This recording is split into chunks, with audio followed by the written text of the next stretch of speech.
Où sont passés le coordonnateur des équipes nationales et le team manager? Là n'est pas le débat. Vous êtes en train de fausser tout le débat. Et le débat, le débat au niveau qu'est. Pourquoi l'avion est quitté à Yaoundé en retard? L'avion est quitté à Yaoundé en retard parce qu'il y a des gens qui n'ont pas remis leur passeport. Il faut qu'on se dise la vérité. Et qui devait gérer ses passeports? Monsieur Mbida, oui. Quand vous dites à vos éléments que remettez-moi les passeports, votre rédacteur en chef vient il dit non, c'est à moi que vous remettez. Et les gens ne remettent pas leur passeport pour venir donner leur passeport le lendemain. Et pour qu'on fasse quoi? C'est qu'on est dans la gadou, monsieur Mbida. Monsieur Mbida. Je vous en prie, Roméo, on va laisser. Monsieur Mbida, lorsque monsieur Etofis foutait la merde dans cette équipe, on a eu le courage de lui dire que monsieur Etofis foutait la merde. Pourquoi ceux qui foutent la merde aujourd'hui, vous n'avez pas le courage de leur dire? Vous n'avez pas le courage de leur dire ça, pourquoi? À un moment donné, il faut savoir passer sur certains détails. Quand vous vous obstinez dans certaines positions, vous devenez ridicule. Ça, il faut qu'on se le dise. Deuxième chose, qu'est-ce qu'un vol spécial s'en va faire au Congo? C'est pour aller ramasser les filles minces et brunes. Mais il faut qu'on arrête ça. Si on n'a pas le courage de dire à ceux qui foutent la merde que vous exagérez déjà, Martial, on n'avancera jamais dans cette affaire. Martial, je ne veux pas savoir si... Martial, si on vous a bien compris... Le plan de vol qui était... Je vous en prie, Roméo. Si on vous a bien compris, Martial, on empêche le coordonnateur et le team manager de faire leur travail.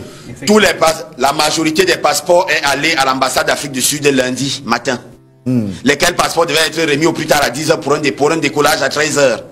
Qu'est-ce qui explique que jusqu'à cette heure-là, que ce soit le lendemain, que les gens viennent vous dire que non, vraiment, tel a dit qu'on ne donne pas les passeports, l'autre dit que moi je ne donne pas mon passeport, l'autre dit, pour finalement venir encore donner les mêmes passeports. Ça veut dire que ces personnes-là, ce sont des mauvais collaborateurs, ce sont des mauvais joueurs, ce sont des pestes dans l'encadrement, ce sont des pestes dans l'équipe nationale.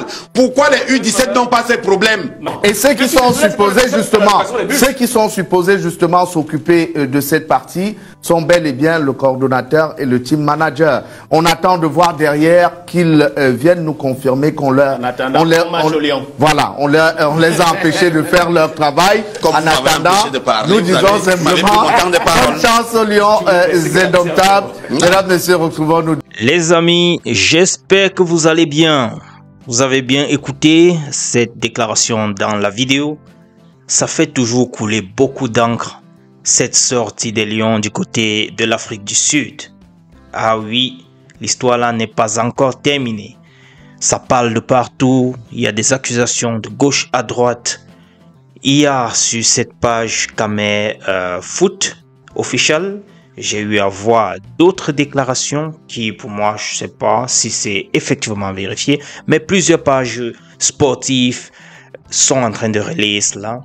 Il s'agit d'un détour qui a été fait aussi avec l'avion des Lions du côté du Congo, soi-disant, s'il faut s'en tenir à ce que cette page dit, qu'ils devaient prendre du carburant de ce côté-là. Le plan de vol tel que vous voyez en screenshot illustrait également le trajet des Lions indomptables. Vous savez, aujourd'hui, on peut traquer un avion, donc ce n'est pas quelque chose d'extraordinaire. On peut savoir quel est le trajet qu'a pris un avion, un vol, un numéro de vol, et puis vous balancez ça dans le système, ça peut vous donner tout l'itinéraire. Alors du coup, c'est déjà à ce niveau que le retard s'est accentué. Donc, s'il faut regarder déjà dès le départ, on va se rendre compte que quittant déjà du Cameroun, il y avait un problème au niveau du départ au Cameroun. On dit d'autres n'ont pas donné le passeport à temps, ils ont refusé de donner le passeport. Déjà là, il y avait un souci. Vous avez suivi comment le journaliste l'a parlé dans cette vidéo. Il y avait déjà un souci à ce niveau. Alors, l'escale au Congo, pour, entre guillemets, pour le carburant, I don't know, c'était encore une autre chose, puisqu'on parle de quelques heures qu'ils ont traîné là-bas, qu'ils ont eu à passer là-bas. C'est encore un autre retard qu'ils ont accusé. Ça s'accumulait. Donc, déjà, le fait d'arriver même à Johannesburg, c'était déjà avec plusieurs retards et au Cameroun et au Congo qui devaient déjà handicaper les joueurs, la fatigue pouvant se faire ressentir.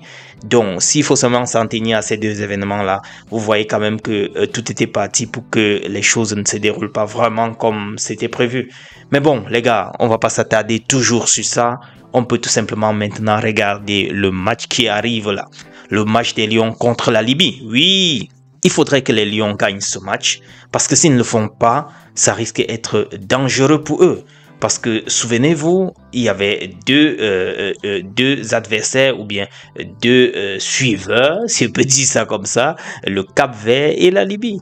Et actuellement, le Cap-Vert a gagné et il est passé à 10 points. Et il est premier. Le Cameroun est deuxième avec 9 points.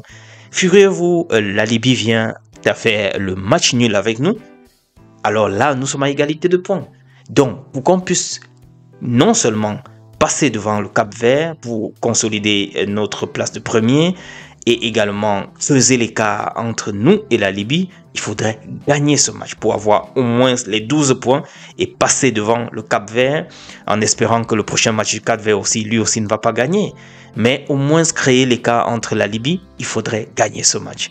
Alors, oublions un peu tout ce qui s'est déjà passé là et on se concentre sur le prochain match. Les amis, ce sera le 25 prochain et je pense que d'ici à là, on aura moins de couacs, moins de désordre et qu'on va mieux se concentrer sur ce match, n'est-ce pas? Laissons les affaires d'assistants dans les gradins, assistants sur le banc de touche. Ça fait vraiment beaucoup de bruit cette affaire d'assistant. On est vraiment prêt à se demander, est-ce que ce n'est pas peut-être ce gars-là qui est le vrai coach? Parce que la façon avec laquelle on insiste pour que ce mec soit sur le banc de touche, ça m'inquiète, hein, les gars. On se retrouve dans la prochaine. C'était le premier pour cette journée et portez-vous bien. Ça, c'est une journée ensoleillée de mon côté. C'est comment de votre côté, les amis? C'est ensoleillé, il fait beau temps. En tout cas, je vous souhaite déjà un très bon vendredi. C'est la veille du week-end. Je suis content déjà d'abandonner un peu les claviers, hein. Bon, les claviers du taf, quoi. On est ensemble, les gars. Ciao.